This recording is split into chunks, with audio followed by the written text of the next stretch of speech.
Eklavya IAS academy के video lecture में फिर से आपका स्वागत है। हम देख रहे हैं छत्तीसगढ़ का इतिहास। पिछली क्लास में हमने देखा छत्तीसगढ़ के नाम के संदर्भ में क्या क्या चर्चाएं हुई और उसके तहत किस तरीके से प्रश्न बन सकते हैं, फैक्ट्स क्या क्या हैं।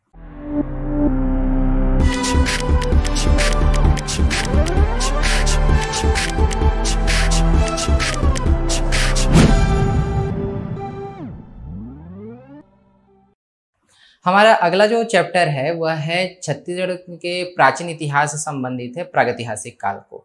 आज इसमें हम देखेंगे कि छत्तीसगढ़ का प्राचीन इतिहास कैसा था, या उससे पहले हम चर्चा करेंगे कि प्राचीन इतिहास में पढ़ना क्या पड़ता है। कुछ बिंदुओं पर मैं आपसे चर्चा करना चाहूँगा। सबसे पहला चीज़ क्या कि इतिहास क्या है। हम जब भी इतिहास पढ़ते हैं तो यह हमेशा प्रश्न उठता है कि इतिहास क्या है या इतिहास को हम कैसे पढ़ते हैं। ध्यान दीजिएगा, इतिहास की सरल परिभाषा है कि अतीत का बीता हुआ सच ही इतिहास है। अतीत का बीता हुआ सच ही इतिहास है। और इतिहास बनता कैसे है जब हम करेंगे, तो इसके लिए भी बहुत सिंपल सा आप फंडा याद रखिए कि कोई विशिष्ट व्यक्ति जब कोई कार्य करता है तो इतिहास बनता है। कोई विशिष्ट व्यक्ति जब कोई कार्य करता है तो इतिहास बनता है। और जब कोई आम या सामान्य व्यक्ति कोई अगर विशिष्ट कार्य करता है तब क्या बनता है, इतिहास बनता है। पैरेलली है, इनवर्स से समझिएगा। जब कोई विशिष्ट व्यक्ति कोई सामान्य कार्य करता है, यानी कोई भी कार्य करे क्योंकि विशिष्ट है तो इतिहास के पन्नों में वो लिखा जाएगा।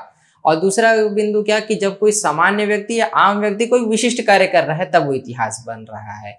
जैसे कुछ एग्जाम्पल भी हम लेते हैं कि जैसे चाणक्य के शिष्य चंद्रगुप्त ने मगध एक मौर्य साम्राज्य की नींव रखी, तो यह क्या था, एक सामान्य व्यक्ति से एक विशिष्ट कार्य करना था। जैसे हम एग्जाम्पल में भी और ले सकते हैं, सरल और मजाकिया लहजे में भी हम इसको कह सकते हैं कि एक चाय बेचने वाला व्यक्ति प्रधानमंत्री भी बन सकता है। तो ये भी क्या है, इतिहास के पन्नों पर अंकित हो रहा है, एक इतिहास बन रहा है। अब जब भी ये कोई विशिष्ट व्यक्ति, अब जब विशिष्ट दर्जा प्राप्त हो गया, जब भी कोई सामान्य कार्य करेंगे तो ये क्या बनेगा, इतिहास बनेगा। इतिहास को अध्ययन के दृष्टिकोण से 3 भागों में बांटा गया। पहला प्राचीन भारत, दूसरा मध्यकालीन भारत और तीसरा आधुनिक भारत। प्राचीन भारत, मध्यकालीन भारत और आधुनिक भारत। प्राचीन भारत का जो समय है आरंभ से लेकर, यानी कि मनुष्य के उद्भव से लेकर लगभग 1200 ईस्वी तक, आरंभ से लेकर 1200 ईस्वी तक का जो समय है वह प्राचीन भारत का समय या प्राचीन भारतीय इतिहास का समय है। इस कालखंड में जो जो विवरण है, वो जो चीजें हैं वो हम प्राचीन भारत के अंतर्गत देखते हैं। और उसके बाद दूसरा जब चीज आता है या दूसरा भाग जो आता है मध्यकालीन भारत, वो 1200 ईसा पूर्व से लेकर लगभग 1764 या फिर हम कह सकते हैं 1857 तक कई लोग लेते हैं, लेकिन मैं 1750 तक ईसा पूर्व तक लेता हूं, क्योंकि प्लासी और बैटल ऑफ बक्सर के बाद से भी हम एक नया चेंज देखते हैं। तो यहां तक हम क्या देख रहे हैं, मध्यकालीन भारत जिसमें हम 2 काल को पढ़ते हैं, एक मुगल काल और एक सल्तनत काल को।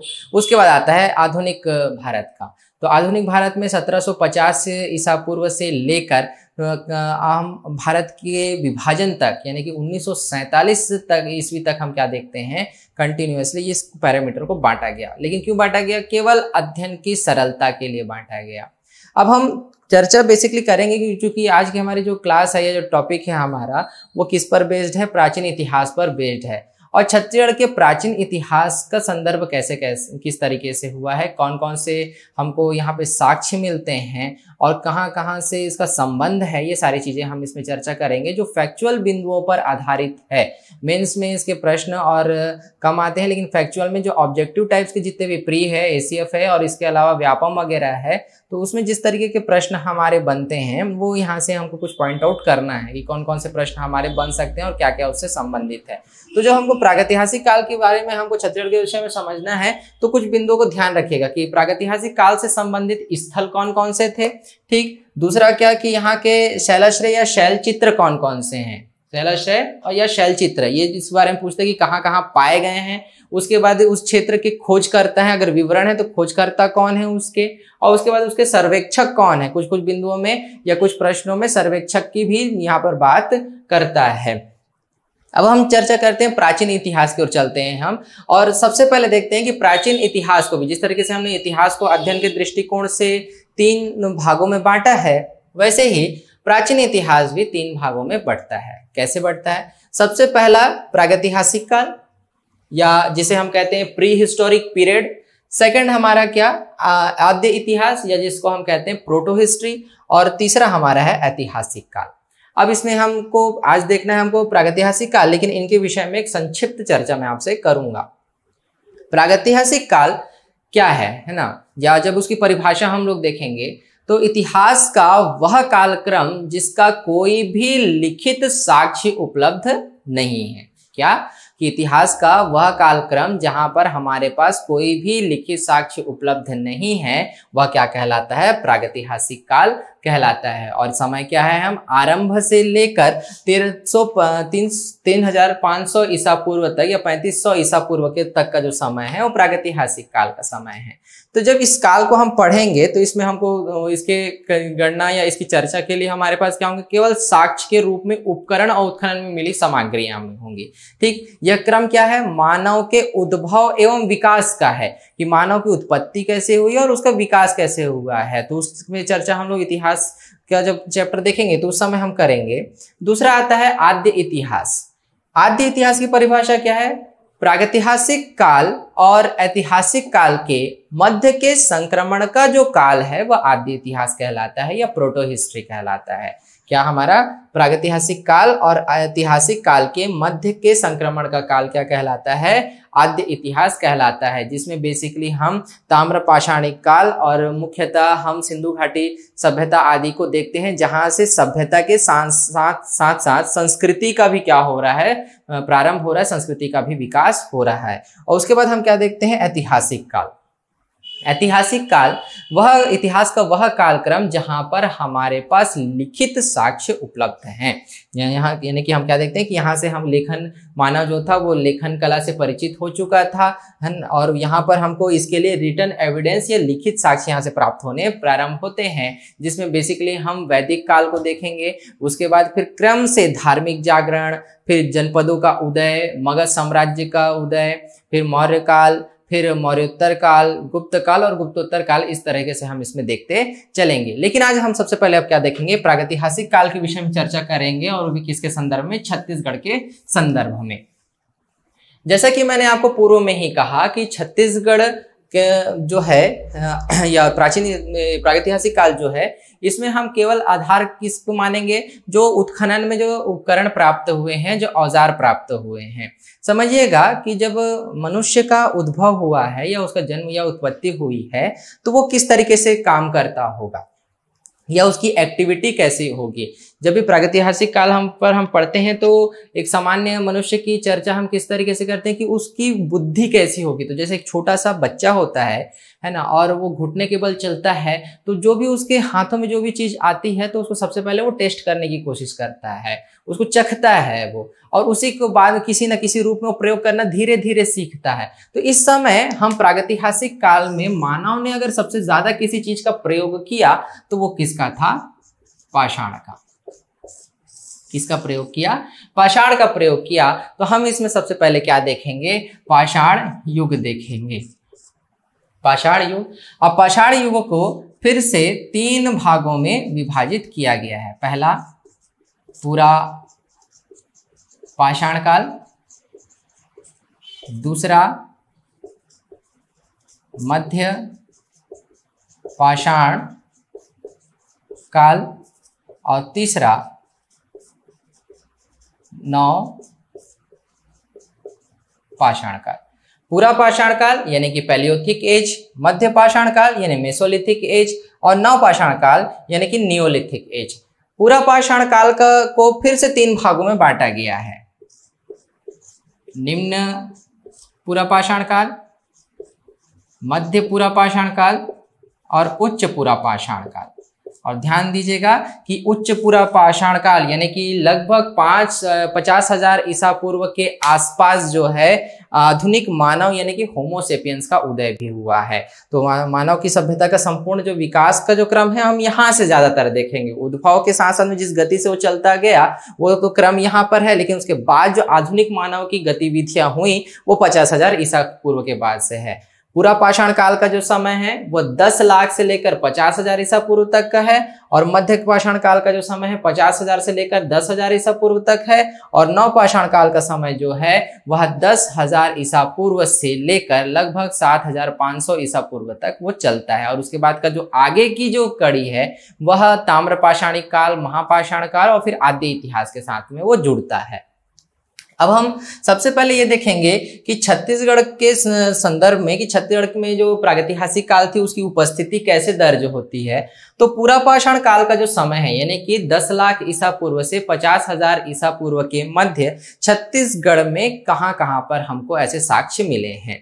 अब जब इनके साक्ष्यों की बात हुई, जब मानव ने कोई सभ्यता विकसित नहीं की थी, उसका विकास का चरण अलग था, तो कहाँ कहाँ ये गतिविधियां कर रहे थे। तो ध्यान दीजिएगा कि जब मनुष्य की सभ्यता के विकास के चरण में हम इन बिंदुओं को पढ़ते हैं तो तत्कालीन समय में मनुष्य की आवश्यकताएं न्यूनतम थी, यानी कि मनुष्य को जो है वह बहुत ज्यादा अत्याधुनिक चीजों या इस सब का ज्ञान नहीं था। क्या थी? सीमित आवश्यकताएं थी, यानी कि क्या, रोटी कपड़ा और मकान की जो सामान्य चर्चा हम करते हैं तो इसमें क्या, जंगलों में वो रहता था, वनस्पतियां कंदमूल के से और खाद्य संग्रहण से वह अपने भोजन की पूर्ति करता था। और इसी के साथ साथ इनके जो निवास जो क्षेत्र हमको या इनकी गतिविधियों की जो श्रृंखला है हमको कहाँ देखने को मिलेगी? जंगलों, पहाड़ों और नदियों के किनारे। तो जितनी भी महानतम सभ्यताएं हमको मिली हैं वो कहाँ मिली हैं? मैक्सिमम नदियों की घाटियों के किनारे मिली हैं और कुछ पहाड़ों के आसपास में हमको मिला है। तो छत्तीसगढ़ को भी हम जब देखेंगे तो पूरा पाषाण काल की जो हम पहली बार चर्चा करेंगे, या फिर हम देखेंगे कि छत्तीसगढ़ में प्रागैतिहासिक काल और या पाषाण युग का हमको साक्ष्य कहाँ कहाँ से प्राप्त होता है। तो सबसे पहले क्रम में हम देखते हैं कि पूरा पाषाण काल जो है इसके साक्ष्य हमको कहाँ कहाँ से प्राप्त हो रहे हैं। और साक्ष्य किस रूप में मिलेंगे हमको? औजारों या उपकरणों। तो इस समय का ध्यान रखिएगा, पूरा पाषाण काल का सबसे प्रसिद्ध जो औजार जो था या सबसे प्रचलन जिसका था वो था हस्त कुठार, जिसको हम लोग हैंडेक्स भी बोलते हैं। वो इस तरीके का लगभग होता था, ऐसा लगभग, जिसको ऐसा पकड़ कर हम क्या करते थे, जानवरों को शिकार करने आदि के लिए प्रयोग करते थे, जिसको हम लोग हैंडेक्स या हस्त कुठार भी बोले हैं, है ना। तो अब इस तरीके के जो प्रमाण हैं ये पूरा पाषाण काल के जो औजार है जिनको पहचानने के लिए क्या कि बहुत बेढौल, बेढंगे इस तरीके के क्या होते थे, ये औजार होते थे। तो ये कहाँ कहाँ से प्राप्त हुए? इनके जो प्राप्ति स्थल हैं, जैसे मैंने आपको बताया था कि चर्चा हमको कितनी चीजों की करनी है। स्थल, तो स्थल कौन कौन सा है? महानदी की घाटी, दूसरा कौन सा है? रायगढ़। रायगढ़ जिले में अधिकांश स्थल हमको प्राप्त हुए। रायगढ़ जिले के सिंघनपुर, रायगढ़ जिले के सिंघनपुर, कबरा पहाड़, बोतलदा, रायगढ़ जिले के सिंघनपुर, कबरा पहाड़, बोतलदा, छापामारा,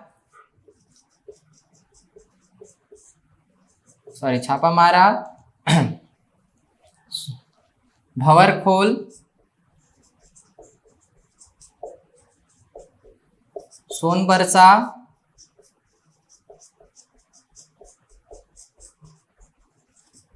गिद्धा। सिंघनपुर, कबरा पहाड़, बोतलदा, छापामार, भंवरखोल, गिद्धा, और इसके अलावा दो और क्षेत्र है, खैरपुर और कर्मागढ़। खैरपुर और कर्मागढ़, ठीक। इसमें से सबसे ज्यादा जो प्रमुख स्थल है वो कौन सा है? कबरा पहाड़ और सिंघनपुर है। रायगढ़ अनुभाग के से जो रेलवे का अनुभाग है उसमें नहरपाली जो स्टेशन है, नहरपाली स्टेशन से लगभग 4.5 किलोमीटर की दूरी पर स्थित है क्या आपका सिंघनपुर। यहाँ पर हमको जो इन क्षेत्रों से कबरा पहाड़ वगैरह क्षेत्र और सिंघनपुर का जो पहाड़ी क्षेत्र जो है, यहाँ इन स्थलों से हमको औजार और उपकरण तो मिले ही मिले, लेकिन इनके साथ साथ शैल चित्र भी प्राप्त हुए, जिनके विषय में और चर्चा भी करेंगे। यहाँ से शैल चित्रों के अतिरिक्त यहाँ एक विशेष नाम मैं आपको बताने जा रहा हूँ। यहाँ से 5 कुल्हाड़ियां मिली थी, 5 कुल्हाड़ियां। और ये 5 कुल्हाड़ियां मिली थी राय बहादुर मनोरंजन घोष जी को। ध्यान दीजिएगा कि पूरा पाषाण काल के जो औजार और जो साक्ष्य हमको यहाँ प्राप्त हुए, उनमें शैल चित्रों के साथ साथ और लघु पाषाण उपकरणों के साथ साथ हमको यहाँ पर 5 कुल्हाड़ियां मिली। और ये 5 कुल्हाड़ियां किनको प्राप्त हुई थी? राय बहादुर मनोरंजन घोष को। जब उन्होंने इन क्षेत्रों का सर्वेक्षण कर रहे थे, इस जगह को वो देख रहे थे, तो उसी दौरान जब पूरा पाषाण कालीन इनको 5 कुल्हाड़ियां भी यहाँ से मिली थी। तो ये हमारा कौन सा हो गया फेज? ये पूरा पाषाण काल का है। पाषाण युग में हमारा पहला क्या? पूरा पाषाण काल का। तो यहाँ पे हमको साक्ष्य के तौर पर शैल चित्र और औजार और कुछ उपकरण हमको मिले। इनमें सबसे प्रमुख स्थल कौन कौन से थे? महानदी की घाटी, रायगढ़ के जिले के सिंघनपुर, कबरा पहाड़, बोतलदा, छापामारा, भंवरखोल, सोनबरसा, गिद्धास, खैरपुर और कर्मागढ़। और ध्यान रखिएगा कि यहाँ से 5 कुल्हाड़ियां मिली राय बहादुर मनोरंजन घोष को। इसके बाद हमारा अगला जो बिंदु पाषाण युग का अगला जो फेज है वो है मध्य पूरा पाषाण काल का, सॉरी मध्य पाषाण काल का। अगला पाषाण युग का अगला जो फेज है मध्य पाषाण काल का या मध्य पाषाण युग का, जिसको हम लोग मेसोलिथिक एज भी बोलते हैं। मेसोलिथिक एज बेसिकली अपने लघु पाषाण औजारों के लिए जाना जाता है, या सूक्ष्म पाषाण काल भी इसको हम कहते हैं, माइक्रोलिथिक एज इसलिए हम कहते हैं। अब इसके जो बेसिकली उत्खनन जो हुआ था विंध्य की श्रृंखला में ही सबसे ज्यादा हुआ था मध्य पाषाण काल के, और कार्लेयले ने किया था इसका उत्खनन इस क्षेत्र का। तो मध्य पाषाण काल के जो उपकरण है, जिसमें लंबे फलक, जो फ्लैग बोलते हैं हम जिसको, जो साइड का जो किसी पत्थर को तोड़ने के बाद जैसा एक परत जैसी निकलती है, जो फलक जो निकलता है उसे हम कहते हैं लंबे फलक, जिसको हम फ्लैग भी कहते हैं।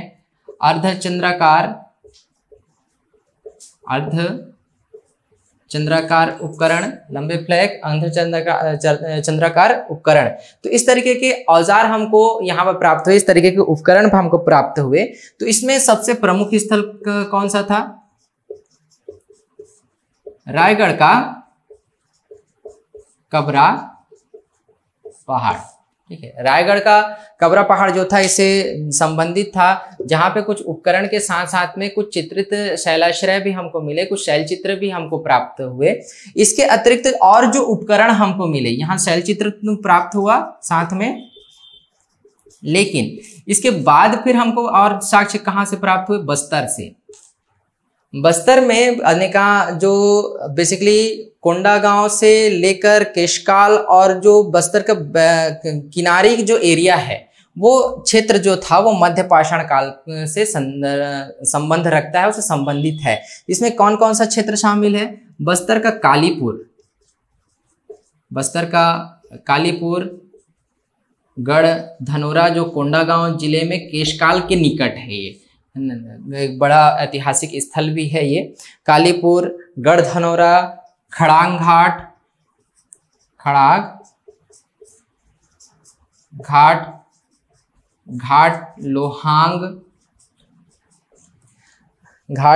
लोहांग, भातेवाड़ा और राजपुर।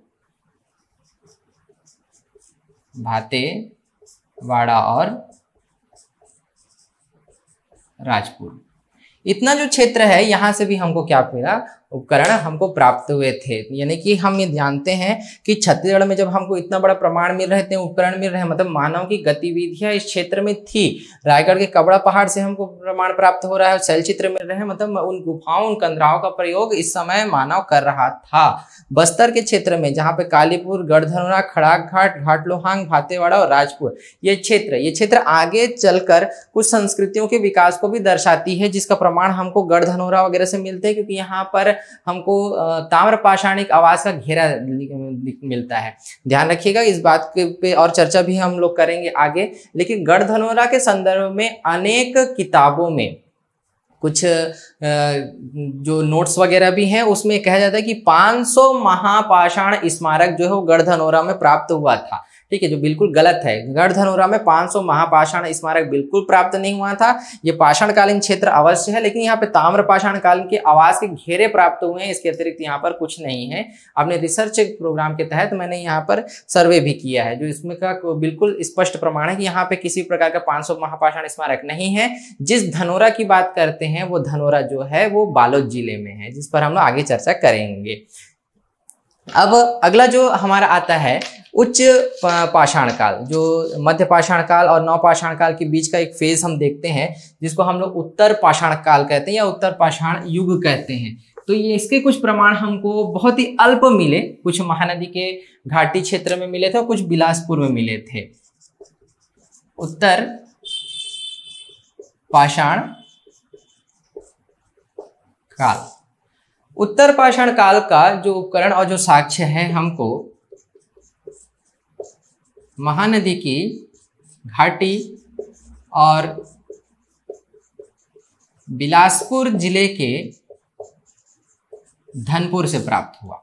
इसके जो उपकरण है वो हमको कहाँ से प्राप्त हुए, एक महानदी घाटी से और बिलासपुर के धनपुर से। और एक कॉमन चीज हमेशा याद रखिएगा कि रायगढ़ का जो कबरा पहाड़ और सिंघनपुर वो मैक्सिमम सभी विकास के क्रम को की उपस्थिति को दर्ज करता है, क्योंकि वो एक पहाड़ी क्षेत्र था। वहाँ पे कंदराओं गुफाओं का में मनुष्य ने अपने विकास की गतिविधियां की हैं। तो एक क्या आएगा यहाँ पर, रायगढ़ का सिंघनपुर।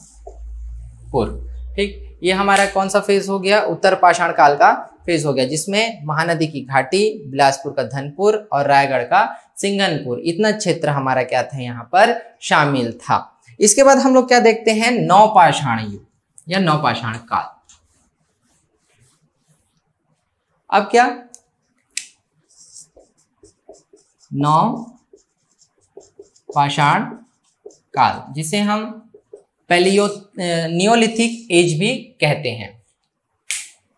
अब ध्यान समझिएगा कि हम जब पूरा पाषाण काल की बात कर रहे हैं, मध्य पाषाण काल की बात कर रहे हैं, उत्तर पाषाण काल की बात कर रहे हैं, इस दौरान हम ये देख रहे हैं कि मनुष्य की गतिविधियां चलती जा रही हैं। ठीक, ये फेज जो है यह है लगभग 10,000 ईसा पूर्व के बाद का समय या वहां से प्रारंभ होने वाला समय है, जो लगभग 7,500, या फिर हम कह सकते हैं कि ताम्र पाषाण काल फेज भी नवपाषाण काल का है, में कुछ संक्रमित फेज हमको मिलता है और कुछ अंश हमको लगभग सिंधु घाटी की सभ्यता तक भी मिलती है। लेकिन एक मानक के तौर पर हम इसको 7,500 वर्ष ईसा पूर्व के आसपास तक का देखते हैं।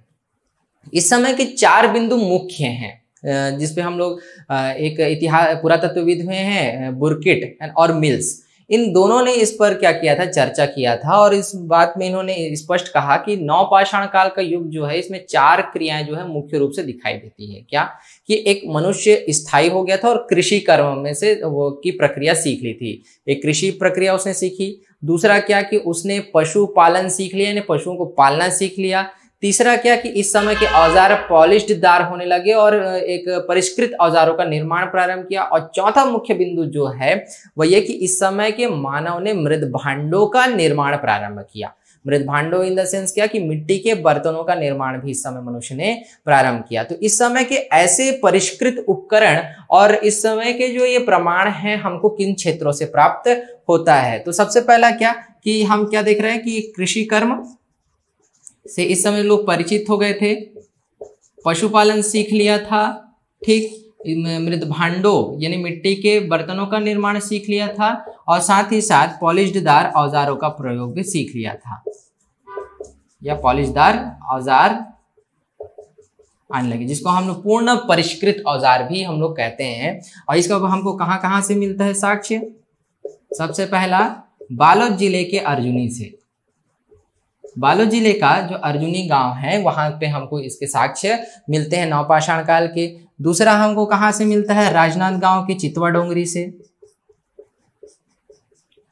राजनांद गांव के चितवा डोंगरी। और इसके बाद जो है धमतरी एक रायगढ़ का टेरम है, रायगढ़ का टेरम यहाँ से भी हम मिलता है। और इसके बाद एक जो है कि धमतरी से बालोद मार्ग के जाते वक्त इस समय कुछ कहा जाता है, कुछ हिंदी ग्रंथ अकादमी की किताबों आदि में भी है, लेकिन इस बात से बहुत ज़्यादा स्पष्ट हम नहीं हो पाते हैं कि धमतरी और बालोद मार्ग के बीच में लौह उपकरण मिले, है ना। तो लौह उपकरण मिलना इन द सेंस क्या कि हम ऐतिहासिक काल के बाद की बात कर रहे हैं, हम लेटर वैदिक पीरियड की बात कर रहे हैं, तो उस समय के फेज को यहाँ पर इंडिकेट करना क्या नहीं है, पॉसिबल नहीं है। हम जरूर ये ध्यान में रख सकते हैं, केवल और केवल कॉम्पिटिटिव एग्जाम के बेस पे आप इस बात को ध्यान रखिएगा कि धमतरी और बालोद मार्ग के बीच में हमको लौह उपकरण कुछ मिले थे, लेकिन लौह उपकरण इस समय मिलना संभव नहीं था, क्योंकि पाषाण युग के बाद जो है सबसे पहले अगर किसी धातु का प्रयोग अगर मानव ने किया है तो वो है तांबा धातु, लेकिन यहाँ पर लोहे का प्रयोग कई जगह के हिंदी ग्रंथ अकादमी की किताबों तक में लिखा हुआ, लेकिन उस काल से संबंध था कि नहीं था ये स्पष्ट नहीं है। ठीक, इस काल में जो मानव है उसने चित्रकारी भी सीख ली थी, और उस चित्रकारी की कला से भी वो क्या हो गया था, पूर्ण रूप से परिचित हो गया, क्योंकि हम अलग अलग काल में अलग अलग रंग का प्रयोग भी देख रहे हैं। जैसे पहले वाले फेज में हमने चटकीले हरे रंगों का प्रयोग किया है, गहरे एवं लाल रंगों का प्रयोग किया है, बाद में उजले एवं पीले रंगों का प्रयोग किया है मध्य पाषाण काल में, और नवपाषाण काल के आते आते हमने अधिकांश अलग अलग रंगों का और चित्रकारियों का उस कला का क्या किया है, प्रयोग किया है। ठीक, तो इस तरीके से हमारा क्या होता है, नवपाषाण काल तक का ये समय जो है खत्म होता है यहाँ पर। इसके बाद हम देखेंगे इस काल के जो शैल चित्र थे, उन शैल चित्रों पर क्या चर्चाएं हुई हैं, उसे खोजकर्ता कौन कौन थे और क्या क्या उसमें हमको प्रभाव देखने को मिलता है। अध्ययन की दृष्टि से हम शैल चित्रों की चर्चा इसलिए अलग से कर रहे हैं क्योंकि साथ में करना संभव था, लेकिन इसलिए हमने कह दिया कि ताकि कोई चीजें मिक्स ना हो। अब हम यहाँ पे क्या देखेंगे कि इस काल के शैल चित्र अलग अलग तरीके मिले हैं, ठीक है, क्योंकि हम इसको डिटेल्ड इसलिए देख रहे हैं ताकि हमको अगर मेंस में इन द केस से सारी चीजें पूछती है तो हमको ये ध्यान में रहना चाहिए कि इनका संबंध किन किन जगहों पे था। हम देख रहे हैं कि शैल चित्र के विषय में जो लगातार जो रिसर्च हो रहे हैं, शोध हो रहे हैं, उसमें भी केशकाल, सरगुजा, राजनांदगांव ऐसे आसपास के क्षेत्रों में अनेक शैल चित्र और प्राप्त हुए हैं। लेकिन हमको जो पूर्ण ज्ञात है और जो गवर्नमेंट डाटा के हिसाब से या पर्यटन विभाग ने जो हमको और नोटिफाई किया है, उनमें से कौन कौन स्थल हैं, तो उसको हम लोग देखें अगर, तो रायगढ़ जिले के अंतर्गत सिंघनपुर, कबरा पहाड़, बोतलदा, उंगना, आपका करमागढ़, इसके अतिरिक्त और आपका जो है बसनाझर है ना, जो रायगढ़ जिले में ही स्थित है।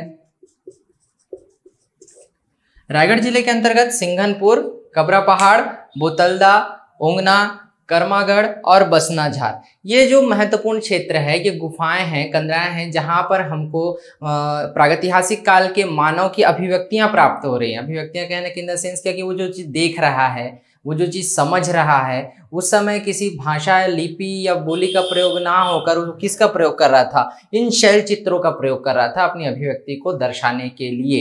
तो अब हम देख सकते हैं कि किस तरीके से यह एक विकासशील मानव की गतिविधियों को प्रदर्शित करने वाला क्या है, ये प्रमाण है शैल चित्र। हम इसमें सबसे इंपॉर्टेंस देते हैं कि इसको सिंघनपुर का जो क्षेत्र है, सिंघनपुर और कबरा पहाड़ का जो क्षेत्र है, यहाँ पर शैल चित्र सबसे ज्यादा हमको मिलते हैं।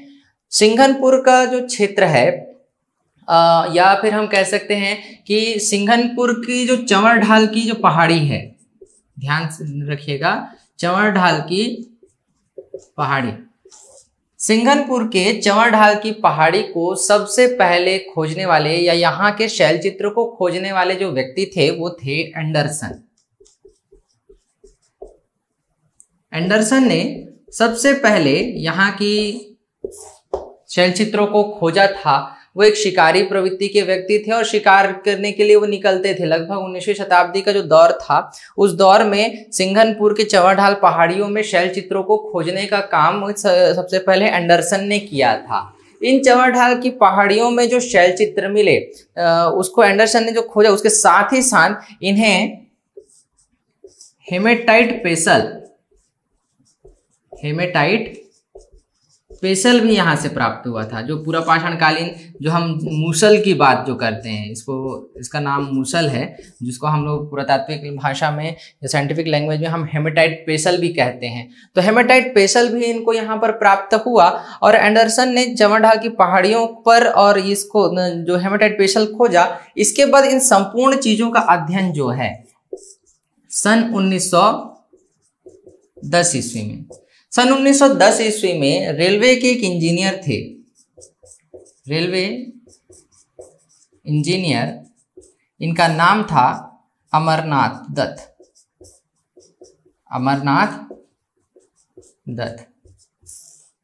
इन्होंने इस पहाड़ी के जितने भी शैल चित्र थे उनका अध्ययन किया और उसे संपूर्ण कहना चाहिए कि दस्तावेजों के रूप में लाने का भी काम किया, उसे उजागर भी किया सन 1910 में। ध्यान दीजिएगा कि कई बार ये प्रश्न पूछता है कि सिंघनगढ़ के पहाड़ी के शैल चित्रों को खोजने का काम किसने किया। कॉन्फ्लिक्ट यहीं पे आता है। कभी कभी व्यापम ने अमरनाथ दत्त को लिया है, कभी एंडरसन को लिया है, या पीएससी में भी कई बार एक दो बार इसके कॉन्फ्लिक्ट हुए हैं। ध्यान रखिए कि चंवर ढाल की पहाड़ी या सिंघनपुर की पहाड़ी का जो यह शैल चित्र था उसको खोजने का काम एंडरसन ने किया था, लेकिन 1910 में उसको संपूर्ण रूप से उजागर करने का काम जो किया वो अमरनाथ दत्त ने किया था और उसमें आगे अध्ययन भी किया था। तो ये बात बहुत एकदम गौर से आप लोग ध्यान रखिएगा, क्योंकि ये ऑब्जेक्टिव पैटर्न के क्वेश्चंस पे ये बहुत ज्यादा इंपॉर्टेंट रखता है। क्योंकि इस बात का रिकॉर्ड जो है वह पर्यटन विभाग के जो पॉम्पलेट्स आते हैं, उसके जो ब्रोशर्स आते हैं, उसमें भी किया गया है। उसमें जो सिंघनपुर के विषय में जो चर्चा की गई है उसमें भी यही बताया गया है कि ये ऑन गवर्नमेंट रिकॉर्ड है, जिसको आप दावापत्ती कर सकते हैं।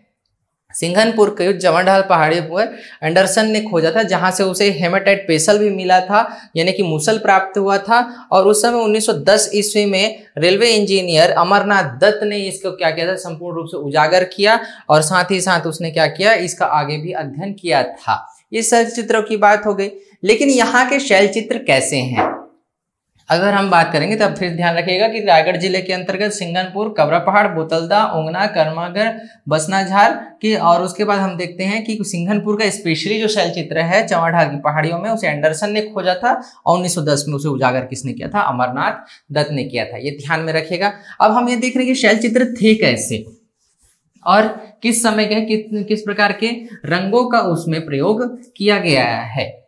अगर हम इस बात को देखें तो इस समय के जो शैल चित्र हैं वह लाल रंग के हमको मिले हैं। यहाँ पर किसके, लाल रंग के हमको शैल चित्रों का प्रयोग मिला है, या जो चित्रकारी की गई है उसमें किस रंग का प्रयोग किया गया है, लाल रंग का प्रयोग किया गया है। हम जानते हैं कि पूरा पाषाणकालीन जो मानव था उस काल के मानव ने चटकीले, गहरे एवं लाल रंग का प्रयोग किया है अपनी चित्रकारियों में। और बाद में फिर हम मध्य पाषाण काल में जब हम देखेंगे तो उस समय गहरे लाल एवं हरे रंग के साथ पीले एवं उजले रंग का भी प्रयोग किया मध्य पाषाण काल में। तो सबसे पहले हमको लाल रंग का प्रमाण जब मिल रहा है, या लाल रंग का प्रयोग पूर्णतः इस चित्रों में दिख रहा है, तो हमको ये ध्यान में आना चाहिए कि यह जो शैल चित्र है वह पूरा पाषाण कालीन है, क्योंकि उस समय का ही जो दौर है उसमें गहरे लाल एवं हरे रंग का क्या किया जा रहा था, प्रयोग किया जा रहा था।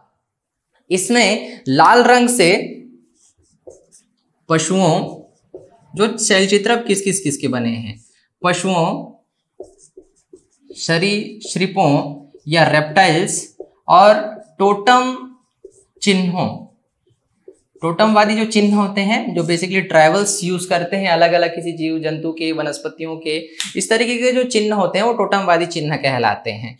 तो लाल रंग से जो शैल चित्र बने उनमें पशुओं के हैं, सरीसृपों के हैं और टोटमवादी चिन्हों के हैं। तो इस तरीके के चित्र हमको यहाँ पे प्राप्त होते हैं। लेकिन इसमें कौन कौन से चित्र बने हुए हैं, ये प्रश्न अगर आपको संदर्भित पूछ सकता है कि जो सिंघनगढ़ क्षेत्र है वहां पे किस तरीके के चित्र बने हुए हैं या रूपांकन किस तरीके के चित्रों का किया गया है। तो कुछ फैक्ट्स के साथ में अगर हम लोग इस क्वेश्चन अगर बनाएंगे तो कैसा बनेगा कि एक कह सकते हैं कि शैल चित्र का रंग क्या था, दूसरा किन किन का चित्र बना हुआ था और चित्र कैसे थे, तो उसमें से आपको तय करना पड़ेगा कौन सा कथन सही है कौन सा कथन गलत है। इस तरह के प्रश्न आपको एक बनता भी है। अब कौन कौन से थी, खड़ी एवं आड़ी रेखाओं से मानव चित्र बना हुआ है। मानव को दर्शाने के लिए उसने खड़ी एवं आड़ी रेखाओं का क्या किया, प्रयोग किया, मतलब मानव आकृति बनाई थी। इसके सहित क्या, उन्होंने व्यक्तियों के व्यक्ति समूह को चित्रित किया जिनके हाथों में, यानी व्यक्तियों के हाथों में लकड़ी लिए हुए हैं, लकड़ी लिए हुए हैं, ऐसा बना दिया। खड़ी एवं आड़ी रेखाओं के साथ मानव चित्र बना, लेकिन साथ ही क्या बना, व्यक्तियों के समूह को चित्रित किया गया है जिसमें हाथों में क्या है, लकड़ी लिए हुए हैं। तो ये हमको यहाँ पे एक मिल रहा है। इसके बाद हम क्या देखते हैं, कुछ एक डरावनी मुद्रा में क्या बनाई गई है, एक तस्वीर बनाई गई है, एक चित्र बनाया गया है जिसमें पशु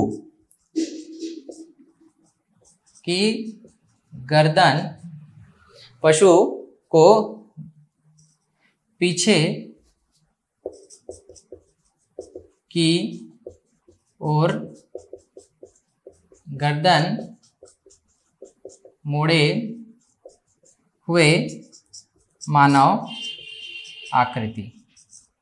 तो इस तरीके की डरावनी तस्वीर भी इसमें हमको एक मिलती है जिसमें पशु की पीछे की ओर गर्दन मोड़े एक मनुष्य को डरावनी मुद्रा में क्या किया, दिखाया गया। तो कैसे कौन कौन से इसमें छल चित्र हैं, पशु और सरीसृपों का और टोटमवादी चिन्हों का रूपांकन किया गया, एक बिंदु। दूसरा क्या, खड़ी एवं आड़ी रेखाओं से मानव चित्र बनाया गया, ये दूसरा बिंदु।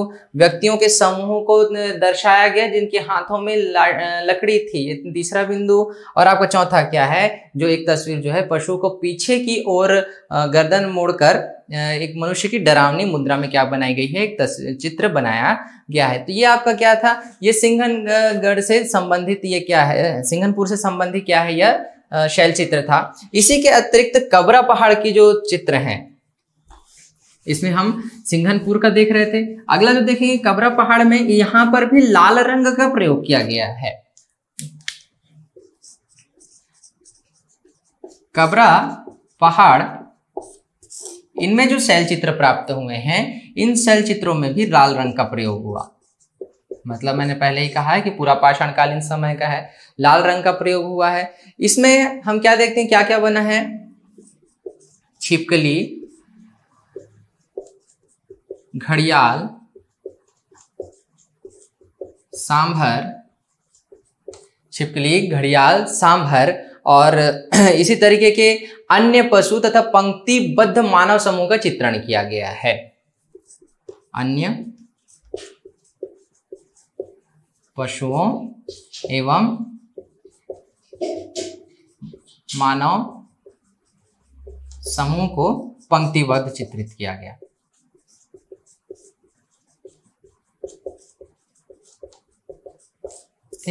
अब ये कहाँ का था, ये कबरा पहाड़ का था। ये हमारा कहाँ का हो गया, रायगढ़ जिले के अंतर्गत का हो गया। रायगढ़ जिले के अंतर्गत मैंने बताया सिंघनपुर, कबरा पहाड़, बोतलदा, उंगना, कर्मागढ़ और आपका बसनाझार, ये जो क्षेत्र है यहाँ से हमको शैल चित्र प्राप्त हुए हैं। और इसमें लाल रंग का बेसिकली प्रयोग हुआ है। तो हमने सिंघनपुर में क्या देखा है कि वहां पे सरीसृपों, पशुओं और टोटमवादी चिन्हों का रूपांकन किया गया है, जिसमें एक चित्र में मानव समूह को या व्यक्तियों के समूह को दर्शाया गया है जो हाथ में लकड़ी लिए हुए हैं। दूसरा मैंने बोला था आपको किया कि खड़ी एवं आड़ी रेखाओं से मानव आकृति बनाई गई है और पशुओं की गर्दन को पीछे मोड़े हुए एक मनुष्य की डरावनी मुद्रा में क्या बनाया गया है, एक तस्वीर बनाई गई, एक चित्र बनाया गया है। और उसके बाद कबरा पहाड़ में भी लाल रंग का प्रयोग हुआ। और कौन कौन से चित्र मिलते हैं हमको, एक छिपकली, घड़ियाल, सांभर और अन्य पशुओं के साथ मानव समूह का पंक्तिबद्ध हमको चित्र यहाँ पर मिलता है। इसके बाद हमारा दूसरा जो महत्वपूर्ण क्षेत्र है वह क्षेत्र है आपका राजनांदगांव की चितवा डोंगरी का। राजनांदगांव के चितवा डोंगरी पहाड़ी की जो खोज है वह डॉक्टर रविंद्रनाथ मिश्र और भगवान सिंह बघेल जी ने किया था। राजनांदगांव, इसका जो शैल चित्र है वो कहाँ है, चितवा डोंगरी पहाड़ी पर, चितवा डोंगरी पहाड़ी, ये आपका यहाँ पर क्या है आपका ये चितवा डोंगरी पहाड़ी पर भी जो शैल चित्र प्राप्त हुआ। इस शैल चित्र को खोजने वाले जो व्यक्ति थे डॉक्टर भगवान सिंह बघेल और दूसरे व्यक्ति थे डॉक्टर रमेंद्र नाथ मिश्र। ये दोनों व्यक्ति पंडित रविशंकर शुक्ल विश्वविद्यालय से संबंधित व्यक्ति है, बड़े रिसर्चर, रीडर और डीन के पद पर रहे इतिहास विभाग पे दोनों, और बड़े बहुत छत्तीसगढ़ के इतिहास पे बहुत ज़्यादा काम किया, खासकर रविंद्रनाथ मिश्र जी ने। छत्तीसगढ़ के शैल गृहों का जो विस्तृत अध्ययन है वह हमको स्थल परिचय नामक एक अध्याय में मिलता है। स्थल परिचय नामक एक अध्याय में इसको आप पंडित रविशंकर शुक्ल विश्वविद्यालय की लाइब्रेरी से भी प्राप्त कर सकते हैं। जो संपूर्ण जो शैल चित्र हैं जिनके विषय में चर्चा की, अभी भी पुरातात्विक विभाग के या आर्कियोलॉजिकल डिपार्टमेंट के जितने स्टूडेंट्स हैं वो भी जो इस पे रिसर्च कर रहे हैं शैल चित्रों पर खास करके।